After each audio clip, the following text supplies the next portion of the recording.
Дечица, здравейте! Днес ще потренираме малко повече фигурите, тъй като предстоят изложби и трябва да сме много добре подготвени.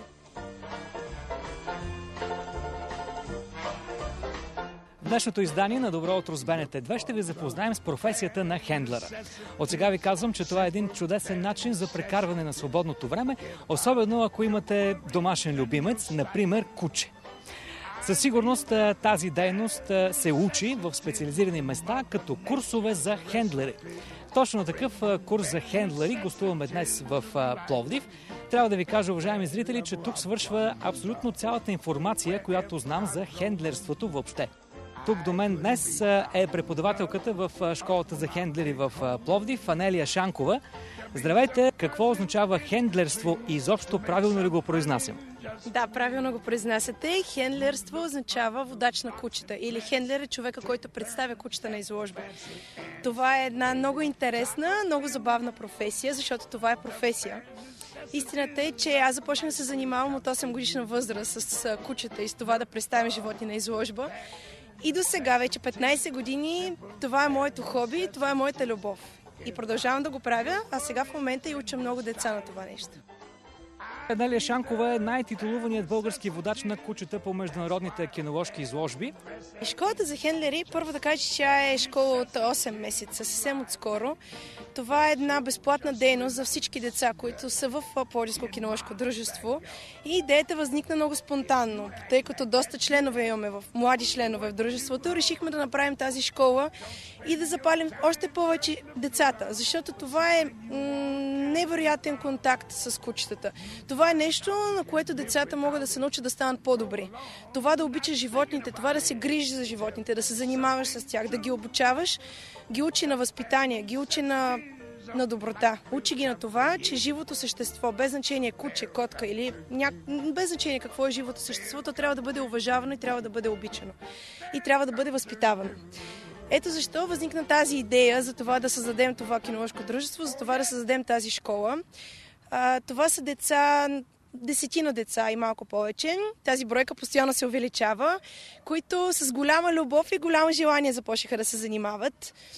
Те вече имат доста изложби зад гърба си, като предстои много голям... Разбрах, че в момента се готвите интензивно. Курсовете са буквално засилени заради нещо, което ще се случи в Австрия. Какво ще има там и кога ще бъде събитието? В Австрия има световно първенство за кучета по кинология в Залцбург в средата на месец май. И 3 от децата в курса ще заминат с мен на изложби. Те ще представят кучета, те ще участват в най-голямото състезание за млади водачи там и се надяваме да имаме успех. Децата са невероятни, не само те тримата, всички в този курс са невероятни, но знаете ли, най-голямото ми постижение не е това просто, че открих истински хендлери, които ще бъдат в бъдеще.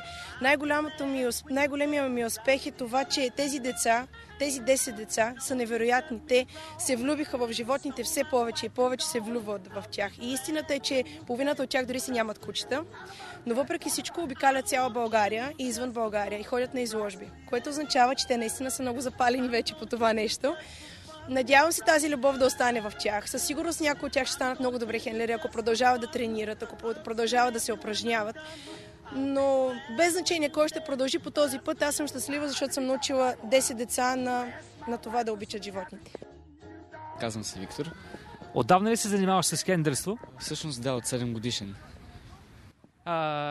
Каква порода е кучето ти в момента? Италианска хрътка.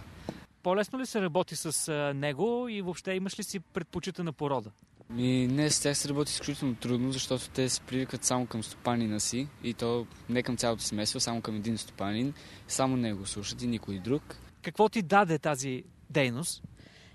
Тъй като си взех куче, с което хода на изложби, просто беше наложително да имам някаква подготовка за това. И своевременно се сформира тук групата, с която започнах да се занимавам по-бързо и да усвоявам по-добре нещата. Аз по принцип не работя с моето собствено куче, но се старая да работя с различни породи, защото така трупам опит. От колко време се занимаваш с хендлерство? От септември месец миналата година. Видях, че правите много интересни упражнения. Някои ми изглеждат много сложни, като например това кучето да стои неподвижно. Как го постигате?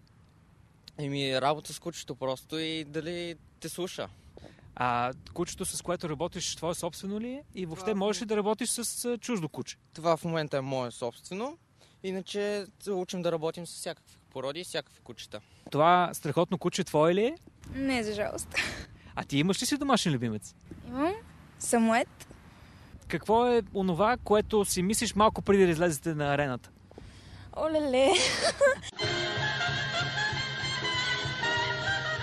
Сега виждате нашия водещ в ролята на хендлер. Нека да се убеди, че не е толкова лесно. Аз съм в случая съдията и ти трябва да изпълниш едно кръгче покрай мен, с куче в лявата ръка. Готови? Старт! Тичи, по-бързо, по-бързо! По-бързо, по-бързо!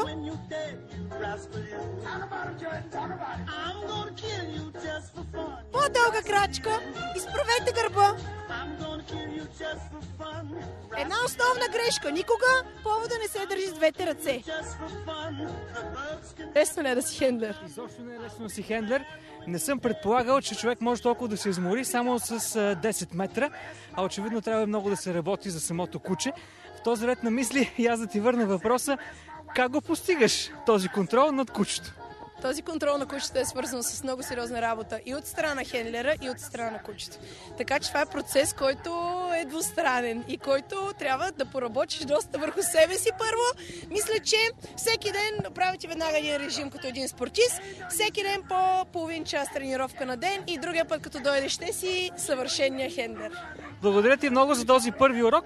Уважаеми зрители, това беше всичко от школата за хендлери в Пловдив. Очевидно имам доста да уча, ако искам някога да се пробвам като истински водач на куче, какъвто в момента изобщо не съм.